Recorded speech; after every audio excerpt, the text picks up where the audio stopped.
The Cat's Whiskers podcast is proudly sponsored by the Bunkers Hill Hockley. Don't miss Panthers game day offers, including Coors Light at £2.50 a pint.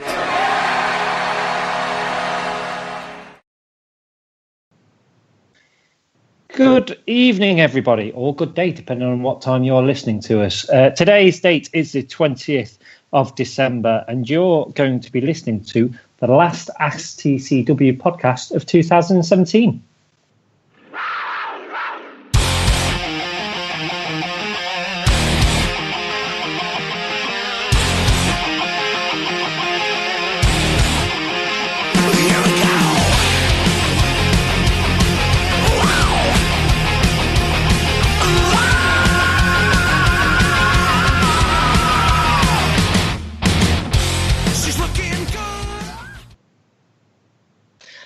Yes, hello, and thank you very much for joining us on what will be a very uplifting last Ask TCW podcast of the year. My name is Aaron Lord, or for tonight's show, I'm going to call myself Santa Claus, and I'm delighted to say that joining me are three little elves who will be mischievous, but will answer your questions as best as they can.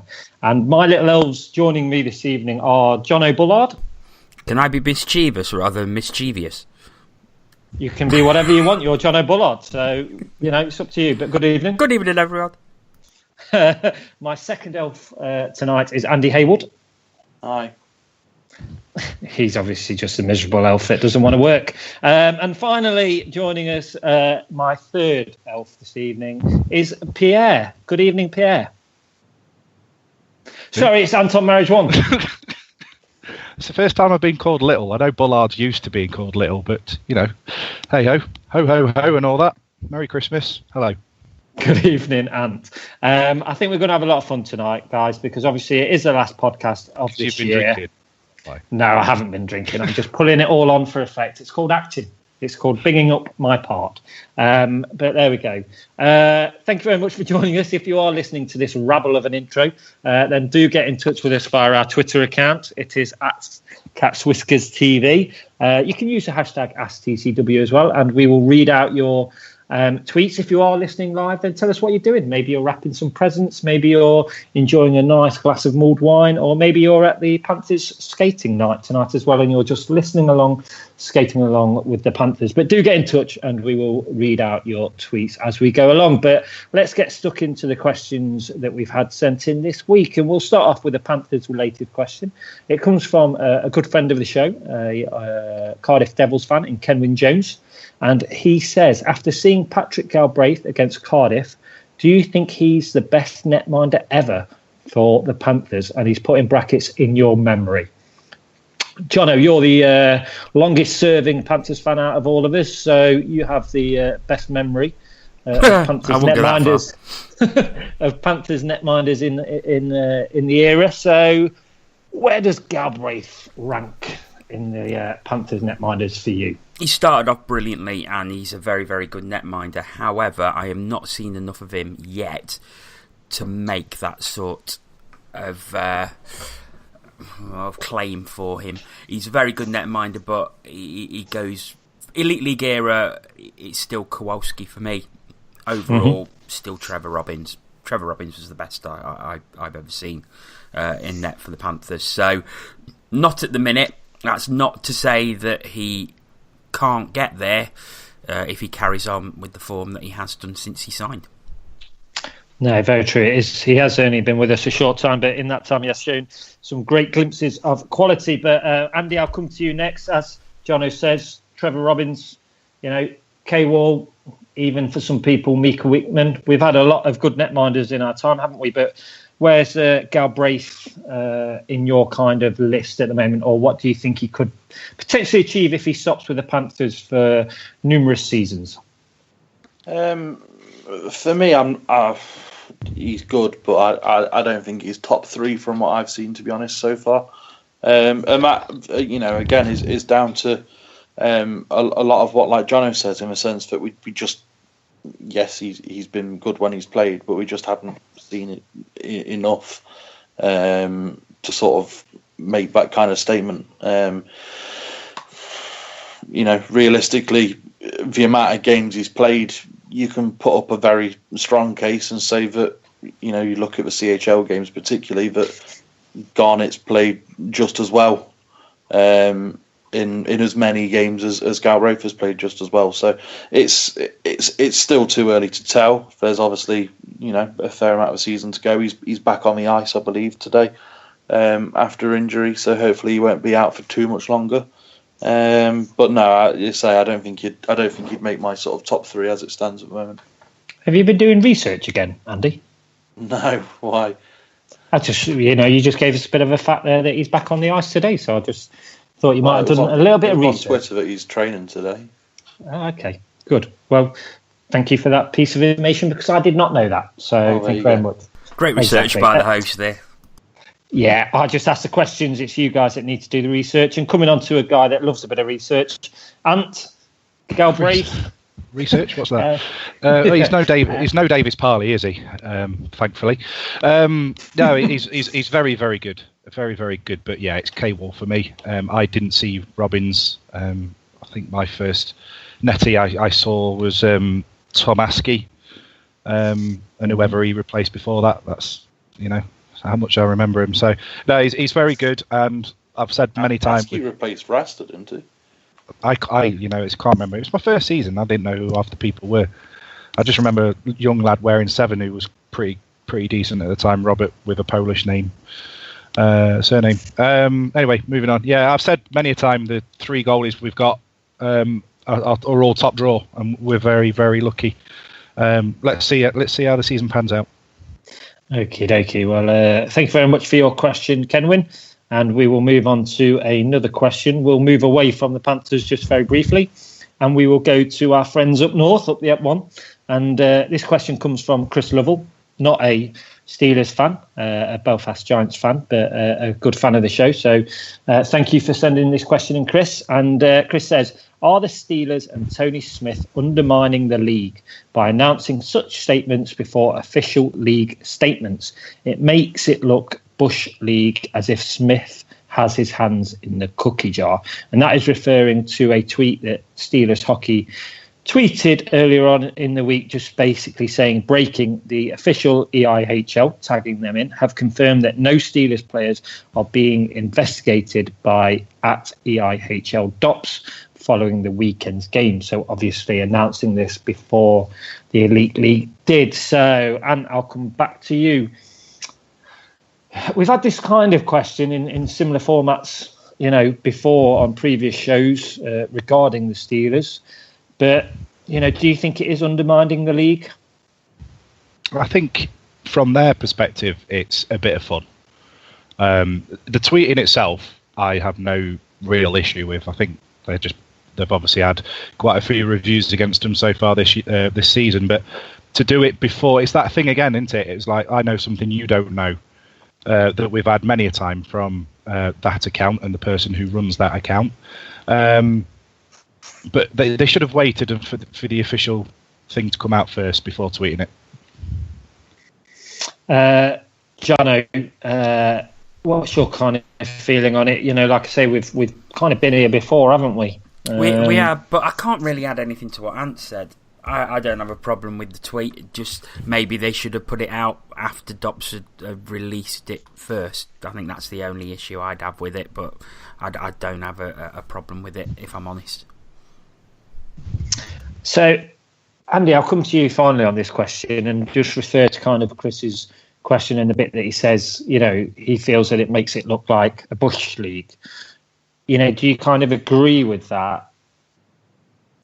No, I don't. I actually don't have a problem with the tweet and the timing of the tweet. At the end of the day, it's as much as it's Elite League news in the sense that it's the Elite League that deal with the reviews and stuff. It is technically breaking Sheffield news. It's Sheffield have found out that they haven't got anyone being reviewed. There's been no requests for them. I don't see why they shouldn't be allowed to make that information known.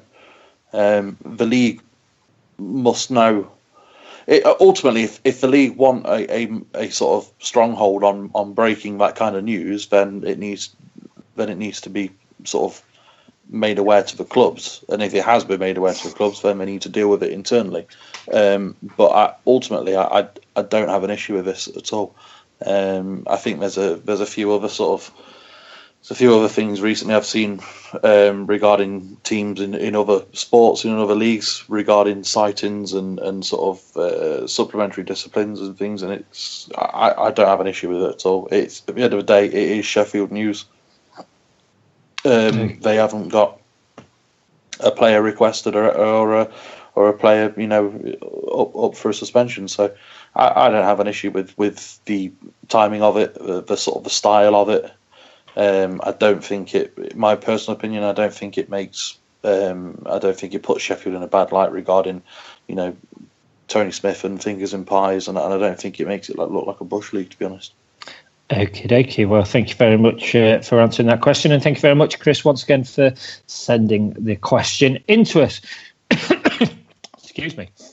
We'll move on to the next question, and we're going to go back to the Panthers now, and we're going to get quite into a meaty question because the guys are going to have to give their honest opinions on this one. So this one comes from the Cage Forum, and it comes from Fishman on that forum, and he says, or they say, I should say, should Corey Nielsen make changes? If yes, then who? And if no, then why? Andy, I'll come to you first on that one. It's a tough one because we've seen how well this team can play. But from a personal standpoint, I would say potentially yes.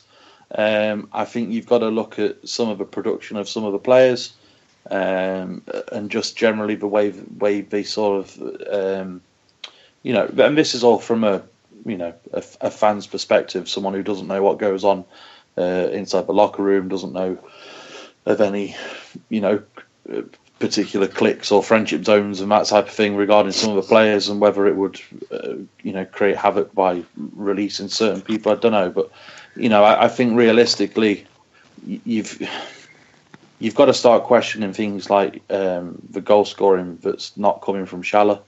I think Mokshantsev, in a sense, is a bit of a luxury in the sense that he was only anticipated to be a bit of a fourth liner anyway.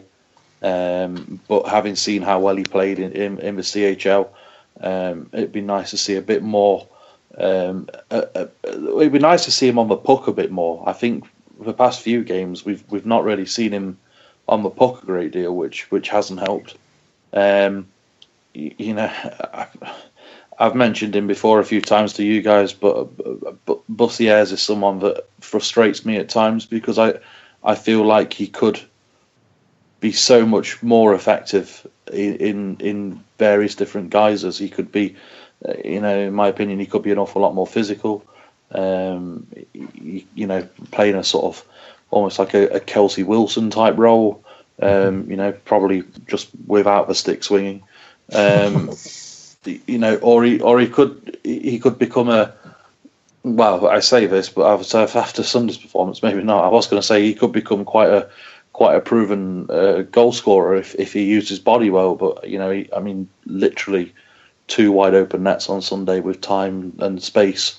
And he's fanned the shots, so maybe that perhaps isn't the case. But it is tough. I think defensively, I've always been massively impressed with the defence, apart from the last couple of games. But I don't think I would change anything in the defence because, like I say, I think currently at the moment it's goal scoring that seems to be our issue. So we either need to, hit our stride and get some of these guys scoring goals again, or perhaps it's time to look for, whether it's just a case of bringing somebody in and adding to the team, or looking at perhaps replacing a player. I don't know, but I think currently at the moment we're certainly short on goals at this stage, and I think we're coming to a pivotal time of the season and a crucial time of the season where we need to find that form again and start putting 3-4 goals a game back in the net, because the past few games we've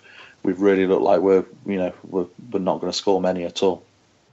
And I'll come to you next on this one. Obviously, Andy has mentioned a couple of names there and talks about forwards and defence. But for you, it's if you were in Cora's shoes, would you be looking to make changes now, or do you kind of keep the faith with what you've got already, and it's like Andy says, it's just about getting a little bit more out of them, or is it time to start cutting some people and bringing some new people in?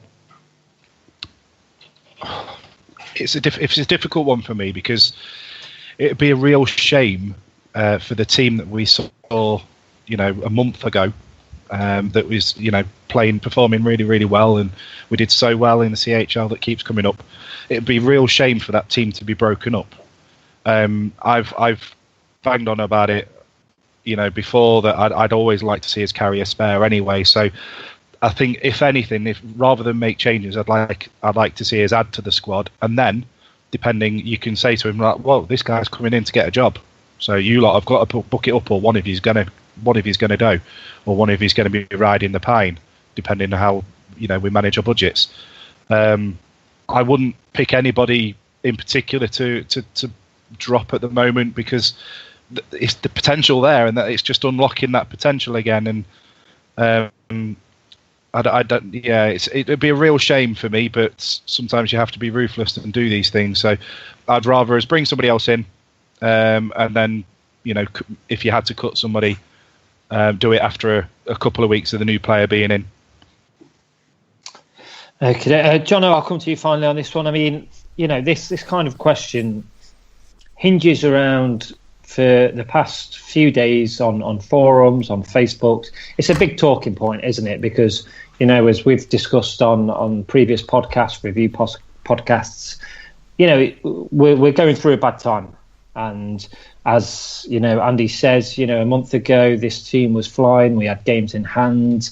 We were all thinking, this team is something potentially special, and we're looking up rather maybe than down. But we are in a slump, and it's depressing. It's difficult. It's not very nice. But it also has brought up a lot of conversation, and it's brought up what this kind of question hinges on, in people saying that we now need to start showing people the door, and we need to get new players in, etc. And then you have the other people on the other side that go, no, look, we've seen this potential. It's a dip in confidence, or many other reasons, etc.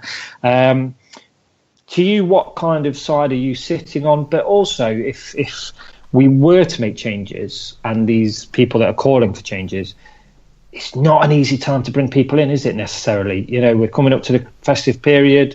If you're going to bring in a North American, Canadian, etc., then you potentially have visas to think about, etc. What I'm trying to say is, basically, it's not always as easy to just say, right, we need to cut that guy and we need to bring a new guy in. It's very easy to say that, but the logistics, etc., and what it takes is far more than kind of what Andy says we are privy to know. But what kind of side do you sit on, and do you kind of agree with the points that I just really made towards the end there? I don't know. Can you repeat that again, please? No, I'm only joking. Well, it doesn't matter what I say. Some people will say I'll sit on the fence and don't want to upset the club, but yeah, there you go. We'll come on to that later. What do I think? I personally wouldn't cut anyone yet, but I tend to fall more towards Ant's way of thinking. Is I wouldn't be averse to bringing one or two new bodies in to shake it up a little bit, and then that would hopefully be the spark for other players to think, well, there's a chance of me being cut. I need to up my game here. So I would not be averse to that at all. I think it would be daft to make replacements and try and get someone to settle in when we've got such a big raft of games coming up over the festive period. We've got 7 games in, I think, 13 days. It's a lot to ask someone to come in before Christmas, settle in, get into their stride, and at the same time cut someone. I'd be more averse to bringing someone in. And then, of course, it's like, are there players available out there? Are there players out there who are better than what we've got? If there are players that are better than what we've got, then bring them in. If not, then don't. Because there's no point in bringing players in just for the sake of it. if you're going to bring someone in and cut someone, they have to be better than the player you've cut. And that's always very, very difficult. And at this time of the season, I don't think there's a great deal out there at the moment. I think probably towards the end of January, as the deadline approaches, there will be, because a lot of teams may be cutting their rosters. But right now, I just don't think the quality is available. I'll come back to you just very quickly, but what you'll get is there will be people saying that, for example, the Sheffield Steelers will make changes when they think changes are needed, and they will find somebody. And they have. Do you think? And what difference does it make to them? I was just going to say, do you think it's a case of they've changed people for the sake of changing people, because that's what people want, and what they've done? Absolutely nothing. They're still in the same mire than they was in. Paul Thompson said about, I'm going to train them harder. They're not having their day off. What good did that do? They got no points this past weekend. Yes, you're right. The Steelers will make changes. They will bring people in. It's not done anything for them, has it? And there's no guarantee that bringing a new player in and cutting someone would do anything for us. I only got to say the words Kyle Hardy. One of Paul Baum's favourite players. David Sarkanis. Yeah. There's no guarantee. There's no guarantee. Okay, if they said, right, we're bringing David Ling back, I would be delighted, because he's one of the best players ever to pull on a Panthers shirt. But David Lings are very, very few and far between. You've got to be really, really careful, because there's just not the quality available. People say, yeah, but Sheffield find players available. Yeah, and they've done nothing. In fact, 2 of them have come in and been cut again. So what was the point of that? This is what I'm just trying to prove. Is it is very easy to say bring in players and cut this player and replace that player, but it doesn't always work. And sometimes, is the right approach to find a solution to the problems that we're having at the moment through the players that we have. But we've seen what this team can do. We know they're good players. We know they can play. We know they can take on most teams and win. We've seen that. I mean, look, we lost badly to Belfast on Sunday. It was a shocking performance, but that's a team we beat 3 times previously. That's Belfast's first win against us all season. There's, those players don't become bad players overnight. There's just, I think, a bit of a crisis of confidence that they need to overcome. Now, this festive period will tell us a lot about this team, and will also tell us a lot about our chances of challenging for the title.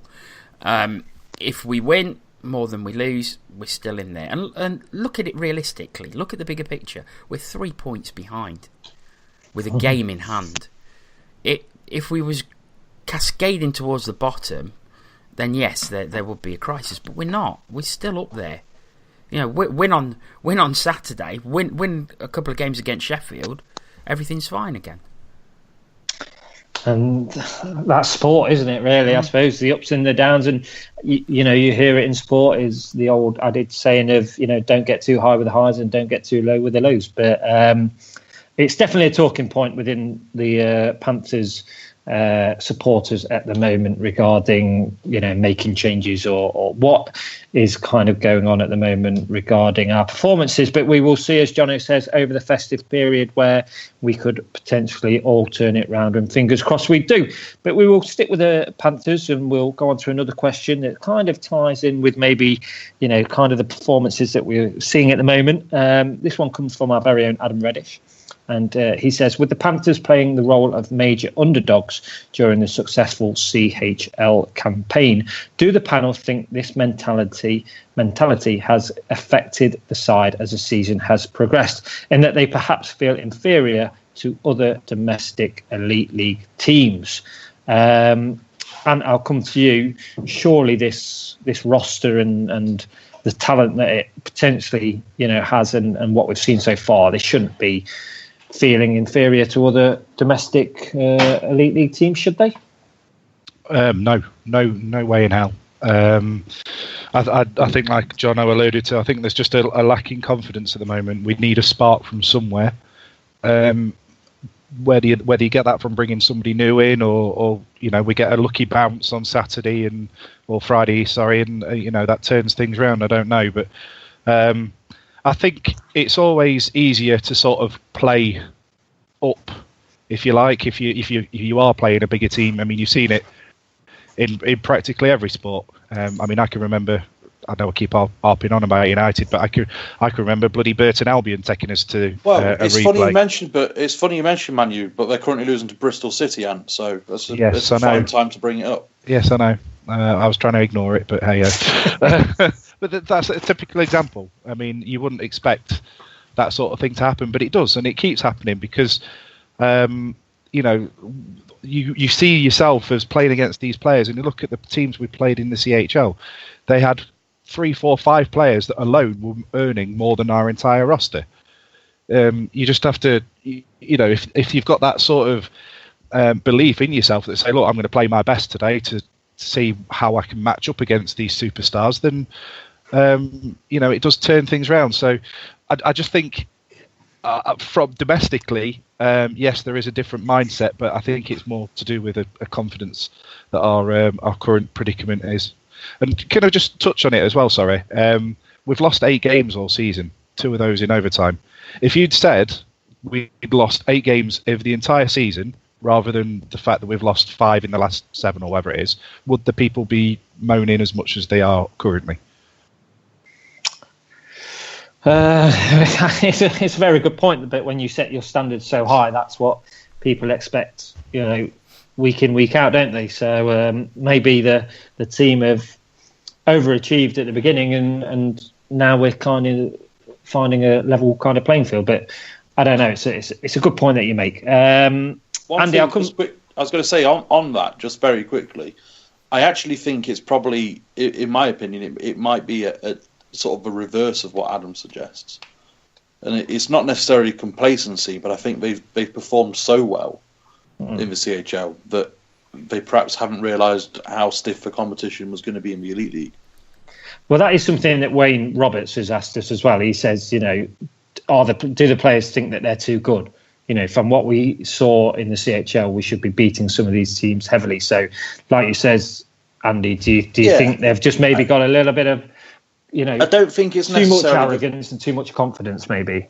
Yeah, I don't necessarily think it's sort of a complacency or an arrogance type of thing. I just think one of the things that we did incredibly well in the CHL was that we limited teams on the score sheet, and we were clinical in front of net.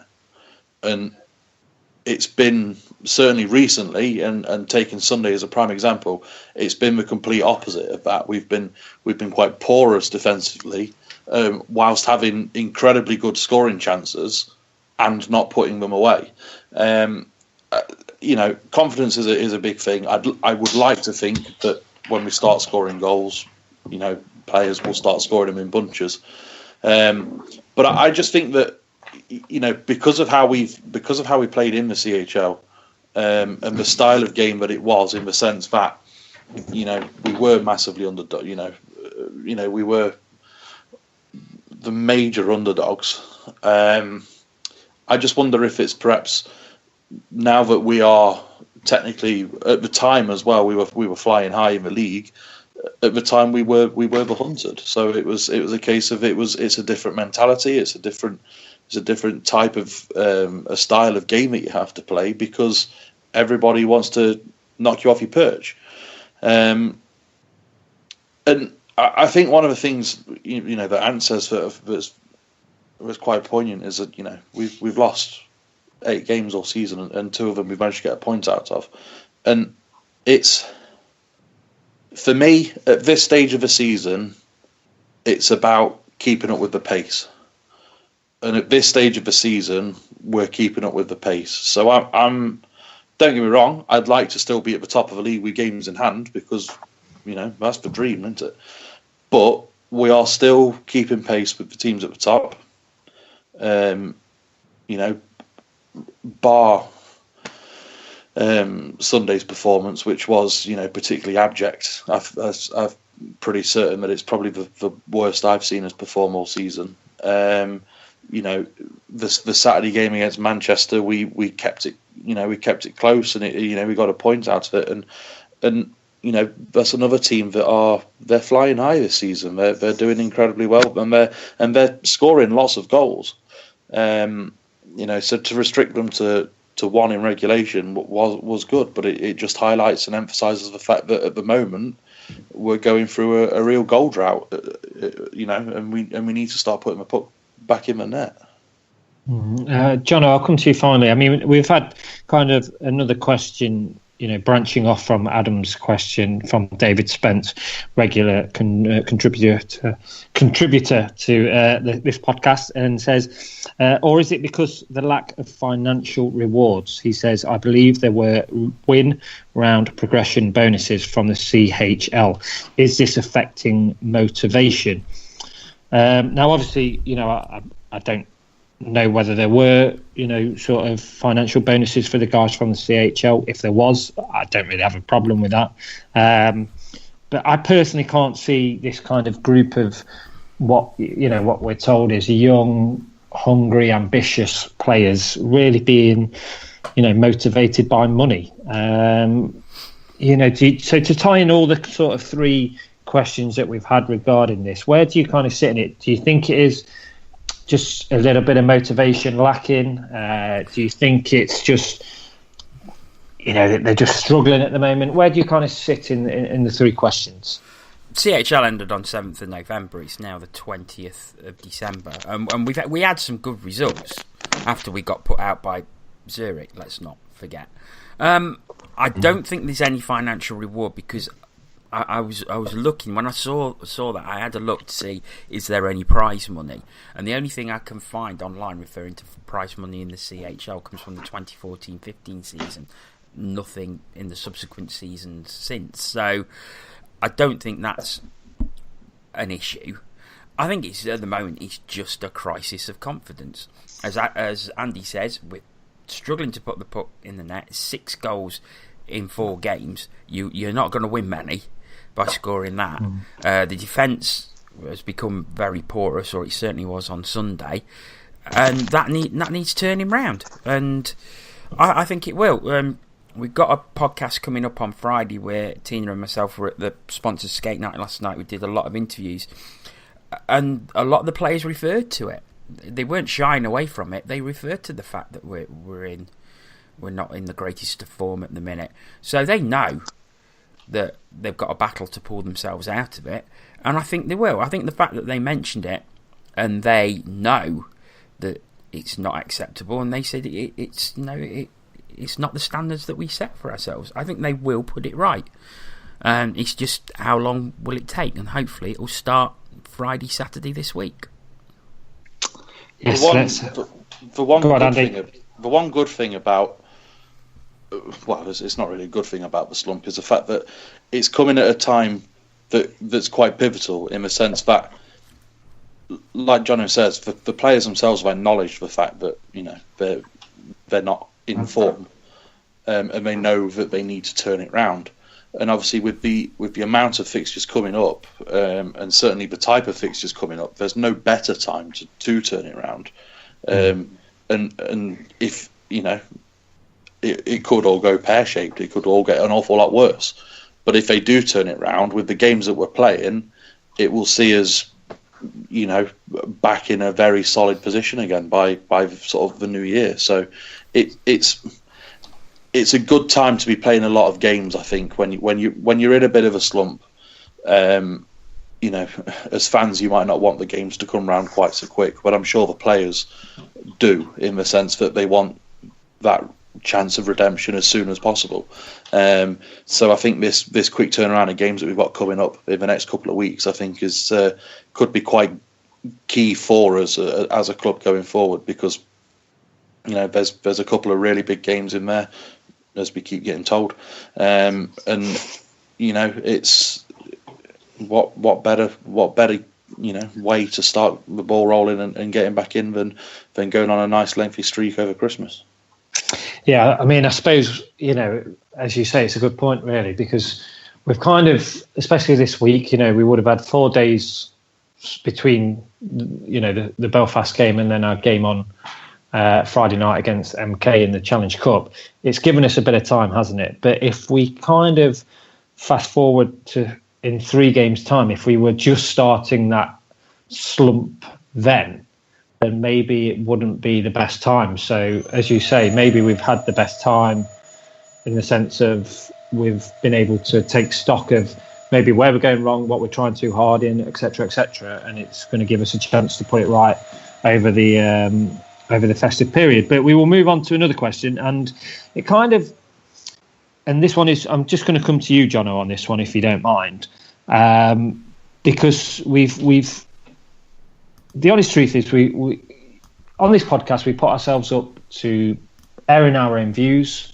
There's people out there that know who we are. There's people out there that haven't got a Scooby-Doo who we are.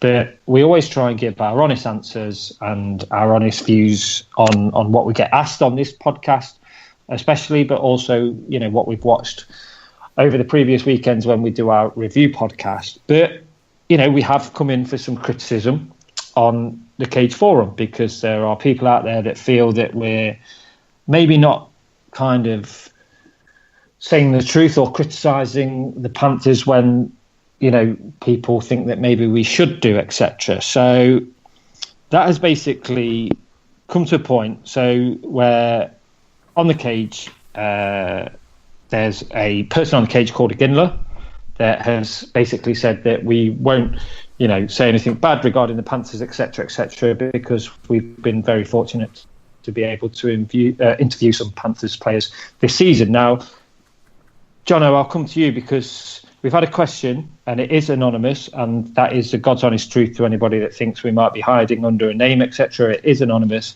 and they've basically asked, why have we offered to give a Ginler from the Cage a platform to spout his bile? Now, obviously, Jono, you offered a Ginler a chance to come onto this podcast. So just for people that may be wondering why you did that, do you want to just explain a little bit why you have offered a Ginler a chance to come onto this podcast? Yeah, I'm sick of a Ginler shouting us down on the Cage Forum while hiding behind an anonymous username himself. Nobody knows who he is. I certainly don't know who he is. He probably knows who I am and who we are. Not once has he come up to me and said there's a problem. I don't know who he is, but why not? I'm quite happy to talk to anybody at a game. If you've got a problem with what we're saying, please do come and talk to me. Talk to anyone. We don't bite. We're quite happy to talk and engage if you've got a difference of opinion or don't like something that we're doing. It's always good to get feedback. But I'm getting sick of his little snide remarks, and I'm getting sick of the way he's carrying on the case. So we've offered him a place on the podcast before in previous seasons, which he's turned down. So now it seems he's ready to accept it, which I'm very happy about. It's not a platform to spite his bile. I just want him to come from behind the safety of an anonymous username on a forum and actually be out there and speak and debate face to face. And it seems that he's going to take it, which is really, really good. I'm glad he has, and I shall very much look forward to that edition if and when he comes on. What I am disappointed about is the fact that it came from an anonymous email. Just to sort of put it out there, it was actually sent to my personal email address. It wasn't sent to the Cat's Whiskers email address, and it looked like it was something that was made up probably today from a Gmail account. It had lots of numbers and letters in, so you would never be able to trace. And the thing is, I think that's a bit hypocritical. If I'm honest, you send an anonymous email to have a go at someone, but you haven't got the balls to say who you are, and I don't like that. If I'm perfectly honest, but it was a topical question, which is why we put it into the agenda. But we're getting a lot of this now on the Cage, and it seems to be the same 3 people, a Ginler, Pidge, and this 2-2 train, who give us their very forthright opinions on what we should and shouldn't be doing, yet never come and see us face to face. And although I know who Pidge is, they're sort of hiding behind usernames on forums, which I don't like. If you've got a problem with what we're saying, come and talk to us. We don't bite. We're happy to engage in in debate. I think that goes for all 7 of us who are part of this podcast. So don't feel the need to sort of slag us off on the forum with snidey remarks. Come and talk to us if you have an issue. And that's all I've got to say.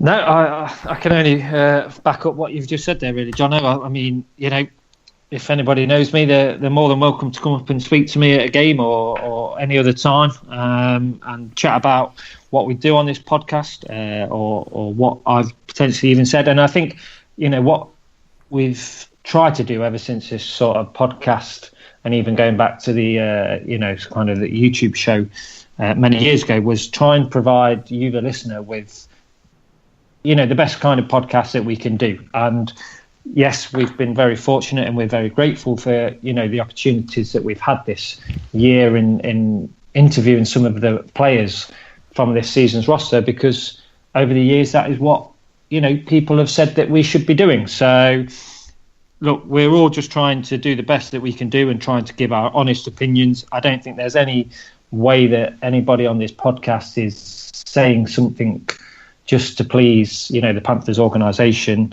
We're just trying to do the best that we can. So, as Jono says, if you'd like to, talk to us, then please feel free, whether you agree or disagree with something that we say. At the end of the day, we're all fans and we all have an opinion. It doesn't mean that it's right, but it also doesn't mean that it's wrong. But hey, we will see what Aginla says when he comes on the show in the future. But we will move on. Sorry, Aaron. As well. I believe we're going to be doing at least another live podcast from Bunkers as well. So if people do want to have a chance and come on the show, that's a very good opportunity as well. Yeah, exactly. 100%. Just make sure you buy a couple of beers from the bar. Yeah, and we'll when that time comes that we do another podcast, as we like to call them nowadays, then we'll announce it on Twitter, and like Ant says, even come in and have a word with us. Then we're, as Johnny says, we do not bite, but we will move on now, and we will move on to we'll move on to another question via email, but this time it does come from somebody that has said their name, and it's from Ross Morris, and it's very Christmassy, so it's a little bit of fun. But Ross has just said, I just wondered, with it being Christmas, if you could buy one person in ice hockey in this country a present, who would it be and what would you give them? I know it's a daft question that only deserves a daft answer, but it's that time of year, isn't it? So, Andy. Sorry, what? If I could buy anyone in UK hockey a Christmas present, yeah, who would you buy it for, and what would you buy? Oh, jeez. Would you buy Paul Thompson a 10-year contract? I see what you've done there. Do you see what I've done? Yeah. I just genuinely, I will ask Jono and Ant if they've got anything, and I will think of something very quickly. No, I'm thinking as well. I've got one. Go on. I would buy Levi Nelson a pair of gonads. Hey! Because, let's face it, the way he carries on in games, he clearly hasn't got a pair. So, there you go, Mr. Nelson, a pair of gonads lovingly wrapped up in tinselly paper. You see, I think Ross, if he's listening now, or when he listens to the podcast, he's going, that's the daft question and the daft answer that I was looking for. So, Andy, have you... Well, we've got no, I don't think we've got any characters like that you can sort of... You'd have, your obvious, a bigger helmet for Derek Campbell, or two front teeth for Bruce Richardson, and stuff like that. We've not got anyone like that anymore. That's true. They're all just too good looking and wear the correct size helmets. Well, Ross, it looks like your question has fallen flat on its derriere, to be honest. I've got a couple of answers. Go on then. I've got a boring one. Bring this podcast to life. Come on. I've got a boring one. I'd love to buy the Panthers organisation a string of power play goals. And my daft one would be Paul Thompson a Gillette razors kit, because I'm sick of seeing him scratching that bloody beard. If it's itching, it means you don't like it and it doesn't like your face. Get it off. There you go. I think we'll move on because I don't think Andy's got anything further to add. Have you really, Andy? No, a razor for Zach Phillips. There you go. And I like okay. Well, thank you very much. Thank you very much for that question, Ross. We'll move on. Let's go to another question, and we'll go to a general question regarding the Elite League, and it comes from a friend of the show, Max Artis, which some people have said looks very much like Zach Phillips. So there you go, a little seamless link into this question. When will the league take steps to progress the sport in this country? When obviously there are those willing to help. Brock Wilson, for example, could an Elite League fans trust be set up? Surely emulating the NHL with outdoor games or an all-star game would benefit the league. What would you like to see the league implement in the coming years from leagues around the world, apart from TV deals, which should be a given? Jono, we've kind of had this question over the months and years, haven't we? But when will the league take steps to progress the sport in this country, Jono? Well, there's a lot there that's never going to happen. There's never going to be an outside game. Like it's just going to cost too much. So forget that. That's never going to happen. All-star games are never well received. Let's be honest. We've had them before. They've not been really greatly supported. So, and I don't think the one in the NHL is the people are that bothered about it. No, they keep having to change the format to try and keep people interested. Yeah, so that's probably a no-no. And players don't turn up. I think things are changing. I mean, we've got the new DOPS that seems to be working very well. We've got the four-man official system coming in, which is something I've been crying out about for a long time. So that's coming in. So that will hopefully be really good. EHL Fans Trust, I'm sure it can be set up, but then you've got to get the league to talk to you. So that. If someone's willing to set it up, I'm sure that can happen. But it's what he says. Apart from TV deals, well, there's no TV deal at the minute, and that I think that is the next thing that needs to get sorted out. Is some sort of TV deal. We've seen a press release from Free Sports over the past couple of days.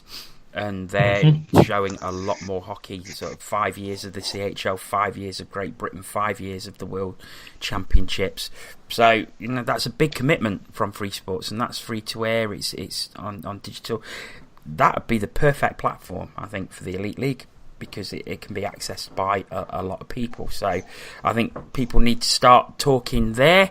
And the what else? I suppose better technology. We've had goal line technology that was used to great effect on Sunday, despite people booing, which was ridiculous. And but I think probably look at enhancing that more. So there's more things that can be challenged. I'd like to see there is a coaches challenge apparently. I would like to see it run along the same lines of the NHL, where offsides can be challenged and other things can be looked at rather than just whether the puck crossed the line or not. So I would say of everything, probably an enhancement of the video replay technology that we already have to allow more things to be looked at. Okay, thank you very much for that. Ant, do you have anything to add on kind of that, what Jono said, or Max's question? A lot of it comes from having the money available, doesn't it? I think for me, the one thing I'd like to see more than anything else, and although it'll be detrimental to us, I'd like to see a stronger Edinburgh team. Because they are year in, year out, stuck at the bottom. They've got, 3 wins all season? If they're going to be, consistently in the Elite League year in, year out, they need a stronger team. But for the league as a whole, we need a sponsorship deal before we go anywhere else. And you've already talked about TV, which would be great. Finally, Andy, anything to add? A little bit similar to one of Jono's things regarding the technology. So I'd like to see again, it's money ultimately, but I'd like to see better quality highlights produced by everyone to a certain standard, and I'd like to see the technology during the games used to greater extent. So things, give the referees the decisions on things like, was the goal kicked in? I presume that things like that might be being checked, because they checked for a high stick goal the other week. Was it the Cardiff game that they checked where Paul Crowder battered the puck out? Because I was under the impression that they were only using it to see if the puck crossed the line. But then obviously they checked that to see whether it was high stick. So ultimately, the technology is there that they can use. So things like, did a player hit it with a high stick? Is there any goaltender interference on the play when the shot was taken? Has it been kicked in? That type of thing. I'm all for that. At the end of the day, if it means that the decisions are right, then I'm certainly happy with that. Yes, you will always get your dodgy penalties called, or that type of thing that is down to human error, and you will always still get mistakes. But I do think that things that ultimately and directly lead to a goal, I think if there's a chance to look at that to check that that's right, if there is any discrepancy, then I certainly think we should be taking it. But I just think, like I say, a better complete blanket league-wide, a far better sort of highlights video package, which will mean obviously like more cameras, more people filming it, better angles, that kind of thing. So yeah, just that kind of stuff. Yeah, I think the sad thing is each three of you have kind of given slightly different sort of points of view on the question, but the major factor in all of those three kind of points and talks that you've just mentioned is money, isn't it, really? And that's kind of the sad situation of sport in general, in any sport really, in any country as well. It all revolves around that magic pound in this case. So I certainly kind of agree with you, John, in the sense that it is improving and we're starting to see better things. But then I agree with what Andy just said there. I think better highlights from everybody at the same sort of level would be fantastic. And like Ant says, a better sort of Edinburgh would kind of be the cherry on the top. But we will see what happens over the coming, years, I suppose, really, Max. But thank you very much for getting in touch with your question. Moving on to the final two questions of this podcast. One is quite short and one is quite long. So we will go with the long one first. Now, apologies for if I stumble across any of this because it is quite long. But this one came in via the Cat's Whiskers Facebook page from David Moy. And David is a Storm fan. But however, he says, I am not a fan of the one league conference system currently in place or the previous one. I think the lack of promotion relegation allows teams to tread water. I also find it odd that teams in the same division have markedly different schedules. In any case, look at the current table. Apart from the two clubs, the 12 teams are essentially separated into their three conferences. So the conference system is not working as a leveller. And he comes on to say, here is my plan. We should have two divisions of 6 teams, split at the end of this season, top 6, bottom 6. Then going forwards, the top team from Division 2 is promoted at the end of each season, with the bottom team in Division 1 being relegated. The second team in Division 2 has a 3-game playoff series with the second bottom team in Division 1 to see if there is another promoted team. The end of season playoffs go straight to a Final Four, being the top 3 teams in Division 1 and the top team in Division 2.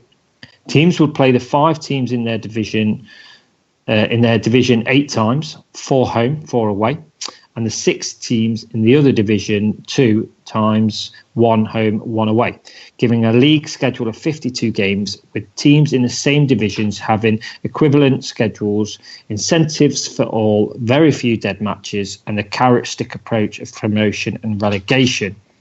increased travel costs for the Scottish teams would be softened by promotion to Division 1, giving you would expect the Scottish teams to be mainly in Division 2, and increased interests and crowds. Guys, like I said, it's a very long question, and luckily you've all had time to read that, before we kind of went live tonight, and hopefully got your head around it. Apart from you, Andy. I mean, look, I think David makes some kind of good points, but from my point of view, it's just sadly never going to happen. But Andy, I'll give you a bit of time to think about it. Well, no, I've actually something that I've picked up straight away that I disagree with is I'm all for if there's a chance to have promotion and relegation, then fair enough, I suppose. But one thing I do disagree with is the second place team playing the second worst team to see if they would overtake. So in effect, you could have, if you've only got 5 teams, say, and looking at this incredibly stereotypically, and I will probably offend an awful lot of people, but say the top 4 are Sheffield, Nottingham, Belfast, Cardiff, and then I don't know, Braid are 5th. Manchester are 6th, so Manchester get relegated. Guildford are first in League 1, so they get promoted, and Milton Keynes are second in League 1. But there is a chance that the team who finishes 5th could be so far ahead of the team that finishes 6th that I mean, we've seen it before as Panthers fans where we finished. I think there was one season we finished, I think it was 6 points off the top, but we were 5th. So in that sense, with that kind of plan put in place, and I appreciate that it's different with the amount of games played against different, the same teams as it were now. But you could have a team that's so 3 games away from winning the league that then ends up getting relegated. So I disagree with that bit. The other thing is as well is I think that whether we like it or not, some teams survive by the fact that they're in the Elite League. So regardless of whether you say the Scottish teams are all in the same division, whether that be Division 1 or Division 2, so they still get the same revenue stream. If you're ending up playing the same teams consistently over time, people get bored. People don't want to watch it as often. But by the same token as well, because of that, they don't get the fans through the door. They don't get the revenue. We're quite lucky in Nottingham, and Jono can attest to this because when we played for the Phantoms, people generally in Nottingham, particularly in the summer months, admittedly, will watch any old rubbish if it's hockey. I was amazed to see that people turned up to, like I say, to watch the Phantoms play in summer and stuff. 300 one game, I think. Yeah, it's great, and we do have a decent travelling support. Now, obviously, I'm not saying that the only reason why Edinburgh is still in the league is because we have a double header with them and we're keeping. That's not what I'm saying in the slightest. But that kind of ticket sales to a club is quite important. That's why they have these double headers. And obviously, if they were to lose double headers of trying to get these, ourselves, Sheffield, Belfast, Cardiff, and lose effectively 6 more teams worth of double headers that aren't local teams. Then you might find that your Edinburghs, and obviously there was rumours, was it last season or the season before, about Dundee struggling and things like that. I do think generally that some clubs survive because they manage to stay in the Elite League and they get a sort of a more of a vested interest because of the various of games. You look at the teams that have left us. I think that's the sort of the key to me is we need to learn from the mistakes of why teams have either disappeared completely or moved down, and we need to be looking at trying to nurture them to either A, come back in and make it a bigger league and make it more stable and more viable. So having like a bigger league, don't get me wrong, 31 teams is nowhere near achievable like in the NHL, but having sort of 16, 18 teams in a league would be fantastic. Or if you manage to get that many teams, having 2 leagues and having promotion relegation. But I think there are massive obstacles in the sport in general, and I don't think there's an easy answer of just saying, we should be splitting these up into so many games because they're all dead rubbers and stuff. Effectively, we should be looking at trying to make teams more competitive and trying to ensure that teams are more competitive and trying to ensure that teams have got the funds to remain competitive throughout the whole season, and that the league is competitive so that we don't have, the situation where, like we've said, I think Edinburgh have won 3 games all year. It's coming up to the new year. Realistically, are they going to be challenging for the playoffs? No. And so you're looking at 11 teams challenging for 10 playoff spots. So, all of a sudden, is it 10 or is it 8 this year? It's 8. Is it 8? Okay, well, yeah. But automatically, by the new year, you've got 1 team already out of it, and it is sad. So it's a nice idea on paper, I think, but I think it's less viable than what we've got at the moment, in my opinion. Okay, for Jono and Ant, I'm just going to pick out a couple of kind of parts of David's question, and then they're different parts for each of you. Jono, I'll come to you first. And just one part of David's question is, the second team in Division 2 has a 3-game playoff series with a second bottom team in Division 1 to see if there is another one, another team promoted. The problem with that is we don't have the availability in this country, do we? That's why we don't have a playoff series. That's why it's a home and away.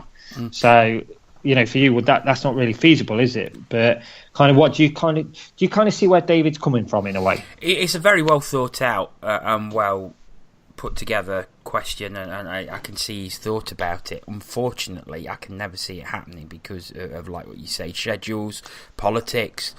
I did like promotion and relegation, but I think the thing that probably needs to be looked at first is finding somewhere to plug the gap between the NIHL and the Elite League, because it's too big. And maybe 2 divisions would plug that. It's just whether 6 of the Elite League would want to move into the bottom, what would be the sort of second division, the bottom division of the Elite League, and I can't see that happening. I also am a big advocate of the conference system. I think it works, and I think it works well. And it's led to a lot more competitive games now. Well, obviously, we've got 12 teams now. Milton Keynes and Guildford have come in, and they've been, frankly, superb. Dundee, they're on the precipice at the minute, but they're still producing some good results. But there is Edinburgh, and there is a question to be asked about Edinburgh, but that is another question for another Ask TCW, I think. So, while it is a very, very well thought out plan, I can't see it happening. But I do like the conference system. I think it works. I think it produces a lot closer contests. I think, for me, the bigger priority is looking at something to plug the gap between the current first and second tier. Okay. And I'm going to come to you, and kind of Jono's stole my thunder there in a way, because I was going to ask you, David says he's not a fan of the sort of conference system currently in place, and I was just going to get your views on the conference system that we have. And David talks about having 2 divisions of 6. Well, there was talk of 2 conferences of 6, and unfortunately the Scottish teams didn't like that, so that's why we've got 3 and 4. So, what's your kind of view on the conference system? Have you been a fan of it? Do you think it's improved the Elite League? I've been surprised at how much I've actually grown to like the conference system we've got at the moment. To be honest, I was very keen on it being 6 and 6 if we had to have a conference. I don't like playing the same team 8 billion times. That's my only negative. And that to me is old Davy Moyes' biggest flaw in that, is that we'd still have that 4 home 4 away against the teams in that division. I think what we've got now works, with the exception of obviously Edinburgh, who are just, like Jono said, it's another question for another time. And you see how tight the league is. I mean, Fife have 4 games in hand. If they win them, they go top. Mm-hmm. They're currently 6th or 7th. Yep. That's how close the league is at the moment. This question is probably a better one to ask at the end of the season, to be honest. Let's see what this season produces first. I certainly prefer it to what we've had the last couple of years, though. Okay, and maybe for people that are listening to this podcast and are Man United fans, sod off. Don't know the score. Would you like to update everybody on the score? No, I bloody don't. I can't even say it just because I don't want to upset you. I love you too much. But they have lost. And you lost, Dan. Right, we'll move on to our final question. Yeah, Merry Christmas, everybody. Come on, Panthers. And come on, Jono. When did Bristol City win it in? Fergie time. Hey, there we go. Right, final question of the 2017 STCW podcast. And we've kind of talked about it previously, but it's talking players, and I think everybody's kind of said that, let's stick with the group that we've got at the moment, and this is why this question has been asked. So if we stick with the players we've got, so we're not gassing anybody, we're not cutting anybody, we're not bringing any spares in, what forward lines would you go with, assuming the D pairings are pretty set? And I think we can kind of all agree that the defensive pairings this season have been, they've not really changed at all, really, have they? Obviously you've got Lee and Sauvé, Brisebois and Spang, and then Billingsley and Gagnon as well. So everybody's fit. Moses back from injury. What would your forward lines be? Because with one of a lot of people, one criticism that they have of Corey Nielsen is that he likes to mix his lines. But if you stick in stone, what would you go with? Andy, I'll come to you first. Of course, you will. I would see us go back to how it was at the start in the Champions Hockey League. So, excuse me. Pelini, Farmer, Schaller, Mark Shantsev, Delego, Phillips. I think it was, I don't know, is it Bussiers, Betteridge and Lakovic, and then Mosey, Clark and Brown, I think. I'd probably go back to that. Just in the hope that it kind of... Dargan? Yeah, I don't know. On the bench, obviously. I don't know. Sort of swapping places with some people. I don't know. Ultimately, I just think to try and get some of that. Like I say, if everyone's back fit for, and I know we're not going to because Moses is not back, but in an ideal world, if everyone's fully fit going into the weekend we've got and the games that we've got coming up, I think we go back to the lines that performed and the chemistry that performed in the CHL. But unfortunately, since those first sort of 3-4 games in the CHL, we've had things that have disrupted. So obviously we had Delego having to go home for a while. We had obviously Mosey getting injured and things like that. But have sort of thrown it out a little bit, and you have to try and find chemistry. So yeah, it's a tough one. But I just think, for me, I think ultimately, I'd like to see Mark Shantsev, Delego and Phillips back together, and I'd like to see Pelini, Schaller and Farmer back together. Now, they were on Sunday, I believe. Mm-hmm. Yes. And nothing really happened, so maybe not that line. But, I just think, ultimately, if they are our top 2 lines, then I think the rest of them, just chuck them together and see what happens. The old adage of chuck them together and see what happens from Coach Andy Haywood there. And I'll come to you next. Do you have any difference of opinion on Andy's lines? I think we alluded to Mok Shamsev earlier in that we've not really seen a lot of time on the puck from him recently. So I'd probably put him with a couple of guys that can bang bodies a bit and create that bit of room. So I've gone Mok Shamsev on the third line with Brown and Farmer. I've gone Lacko, Lindhagen, and Betteridge with Clark as the spare forward. Because I think, although Clark he's coming to the end of his career, I think he's got the talent to pop in on any line, to be honest. So I've gone, my top two lines are Mosey DeLego, Bussières, and then Schaller, Phillips, Pellini. Okay. So you would have, top line, first liner, second liner? Not really. I think, really, you've got your workaholic sort of fourth line there with Lacko, Lindy, and Betteridge. But then the other three lines, it's whichever line's performing. Well, even if that fourth line performs, they become your first line by default. I don't know whether that's any different to what we do now. I'll be honest, it's not one area of the game that I actually pay attention to. Who's on the ice with who? I more care about who's putting the puck in the back of the net, or not, as it happens at the moment. I'm not a student. Let's put it that way. Okay. Now coming finally to, I think I'm right in saying the only person that has coaching experience on this roster. I won't go that far because he has coached the actual Nottingham Panthers for Corey Nielsen's testimonial game. He was on the bench. I paid for the privilege of that.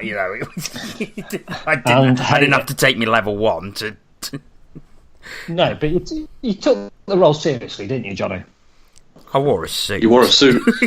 you wore a suit and a yellow tie. I mean, come on, you can't take it any more seriously. I think the only thing you could have done was sewing the Panthers badge into your suit, but maybe that would have been going too far. But I mean, what's your view? What lines would you go? You're back on the bench. What would you go with? I certainly I'd go for Farmer, Schaller, Pellini, as has been. Mm-hmm. I'd probably look at changes. DeLego, Phillips, Mosey, because I think that could be quite an exciting line. But then there's the stuff. What do you do with Lindhagen? Do you bench Ollie Betteridge? Well, the way he's played, no, you don't.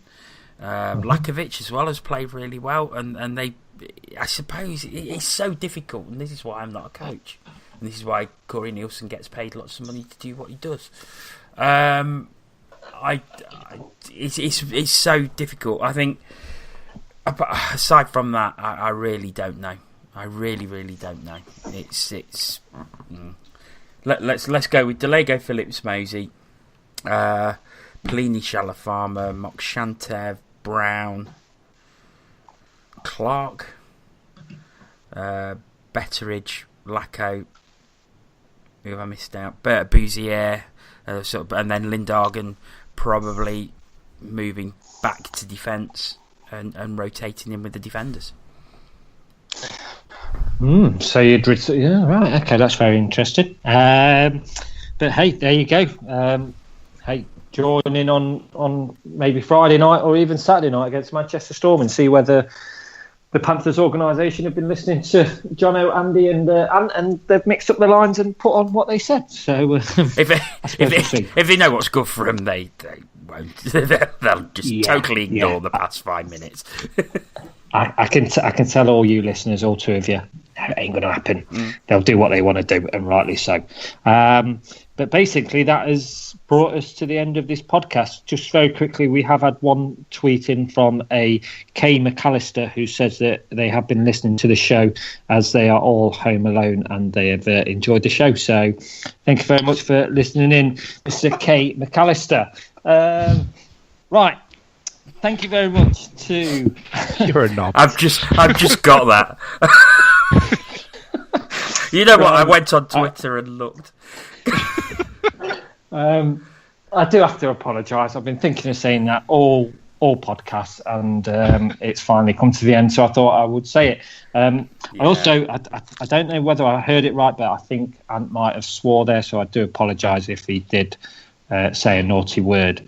But Ant, thank you very much for joining us, and thank you for all your work on this year's Ask TCW podcasts. No problem. Merry Christmas, everybody. Let's hope it's a good one for the Panthers. Yes, let's hope so. Andy, Andy, once again, thank you for your contributions over this year on the Ask TCW podcast. Anytime.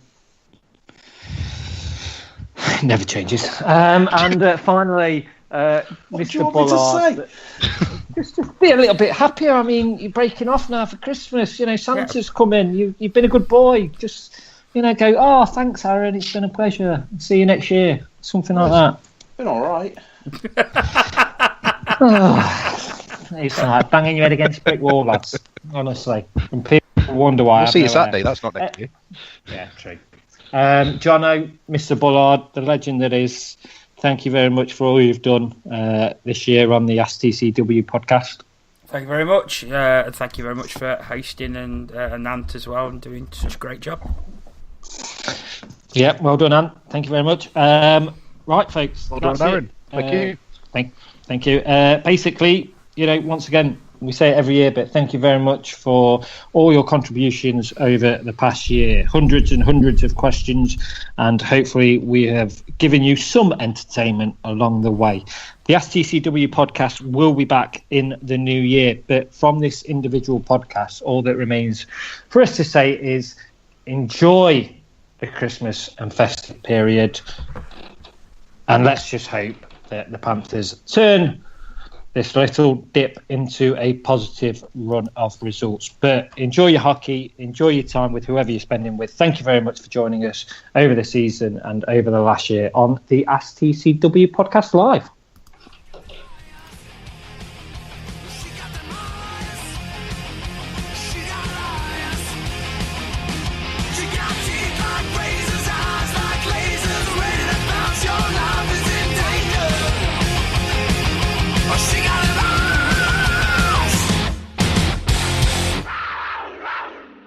This edition of the Cat's Whiskers podcast was brought to you by the Bunkers Hill Hockley.